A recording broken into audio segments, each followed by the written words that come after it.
guys! Today is July 3 and tomorrow is my birthday. And sinurprise ako ni Victor ng cake, flowers, and ng bag and wallet. Hi guys! Nandito kami ngayon sa Salt Heart. Samgyupsal sa may Binyan. Nilibre ako ni Kuya.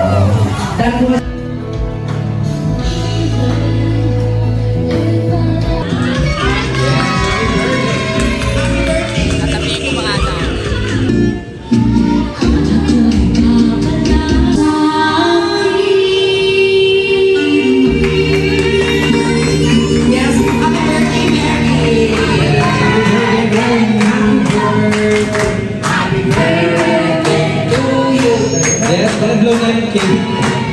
Blow na cake. Nice. Diba? Kaya pala may cake tayo. Thank you! Thank you po! That's so much more. Dito kami ngayon guys sa Corner Cafe. Dito ako tama ang pagbikas ko pero yan yun.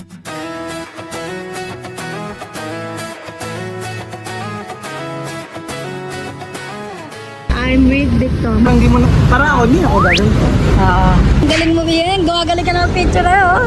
Kaya nga maganda mag-kaya ng business. Daanan ng mga estudyante, mga tatrabaho. Hello! Bubuksan natin yung mga regalo sa akin nung birthday ko. Gusto mo yan? Gusto ko yun! So, eto nga. Ito yung bigay ni Victor sa akin. At ang una yung binili sa akin ay ang ganda nito guys. I love it. And then, ito naman yung isa. Galing din sa Micaela ulit. Ang ganda yun. Ang yun. Hindi ko lang kung color short. Parang choco brown. Pang isa. Ito guys. Nagamit ko naman to sa birthday ng daddy ko sa July 10. July 12. Yan siya. Nagay ko na kasi yung ano niya. Ang ganda diba? Meron pa guys. Ito pa. From Micaela again. Ito na nga siya. Ano ilalagay ko dito? Wallet as well. Wala nang pera. Sa totoo lang guys, kaya naging tatlong bag kasi yung nagregalo sa akin ni Victor ay yung crocodile skin din na Micaela. Ang epic niya kasi meron na ako noon. Punta kami ulit sa Micaela para papalitan. Tapos yung halaga ng isang bag lang ay tatlong bag. So ayun na. Nagbabalik ako guys. Ito yung nangyari. At ganito yung niregalo niya sa akin. Yung sa Micaela, kilala na kasi ako doon ng mga sales na kasi lagi ako nabili doon. Lalo na nag-aaral pa ako. Pag bumila ako ng limang gamit, yun.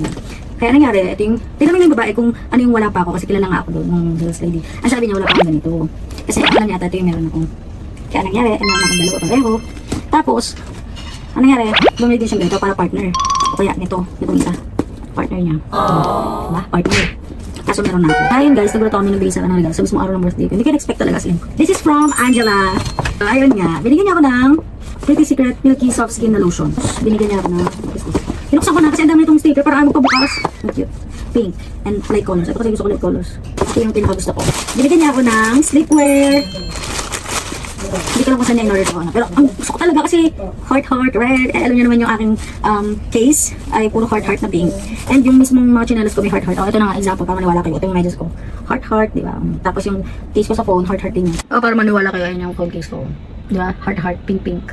Lastly, nagbigay din sa akin. Alam mo, hindi naman nagmamatter ka yung amount, pero it's the thought that count. Sobrang appreciative lang ako kahit maliit na bagay o ano. Basta may pink or lagi ko mga ginagamit din yan. Binigyan niya ako ng keychain na M. Kasi di ba yung pangalan ko, tapos pink na butterfly. Alam ko sa TikTok na-order ng ganito. Alam mo, gusto ko yung mga ganito. Papakita ko para maniwala kayo. Baka sabihin mo ako ang traffic ng taxi ko. Totoo talaga. Mga ganyan no. Keychain. Ito yung lagi kong ginagamit sa bag ko. Mga ganyan, Barbie. Sa Miniso ko ito binili. See? Usually kasi ito ginagamit ko. Kasi ano. Diba? Gusto ko yung ano, pink. Ganda niya. I love it. Ayun na nga. Sobrang saya ako kasi nagbibigay sa ako ng regalo. Ganito pala yung feeling ko may nagbibigay sa'yo kasi lagi ako yung nagbibigay. Aray ko! Ako yung feeling kapag yung nagbibigay sa'yo. Inaalala ka sa special na ano. Yun lang. Actually, binigyan naman talaga ako ni Victor bago pa ako mag-birthday. Binigyan niya ako ng sapatos ng sticker. Ito na nga siya ka-family. Alam mo. Dirty na siya kasi nagamit ko na siya. Pang walking ko kasi ito. Ito yung una niyang binigay talaga sa akin bago pa mag-birthday. Parang June pa lang binigay niya sa akin. Sabi niya sa birthday ko na lang. Pero ayun nga. Nakatat na ako kasi wala pang walking. So ayan. Ang cute diba? Pink pa rin. Order na kayo. Sa TikTok lang to. Ang ganda niyang pang walking. Ako namang problema talaga kasi dami ko ng bag. Ito, backpack. Tapos hindi magkakasya talaga ito sila. Tapos, ito pa. Uniqlo. Tapos, ito pa. Tapos, ito pa. Tapos, may bago pa. Ito pa. Tapos, ito pa. Tapos, pakita ko lang. Ito yung mga bagong mga blazer. Tingnan mo, sobrang dami na. Parang ano na. Parang basurahan yung kwarto, di ba? Tapos, ito pa guys. Ito pa. Plastic. Puro mga bago kong skirt. Diba? Ang dami na. Oh, alam mo, ang daming kong katawan. Ang basurahan talaga kwarto ko ngayon. And now guys, let's move on to the next event sa buhay ko, which is yung kasal nila kay Dondon and Ate Julie. Arwin talaga yun, pero pala niya kasi Dondon. So yun yung next na ipapakita ko dito sa vlog ko. After nung vlog ko dun sa kasal ni kay Dondon, ang ipapakita ko naman doon is yung vlog ko sa birthday ni Daddy, which is the day after nung kasal. Yun lang yung ipapakita ko para lang at least alam niyo yung mga susunod na mga vlog ko. Para ganahan kayo, panoorin nyo yung kasal.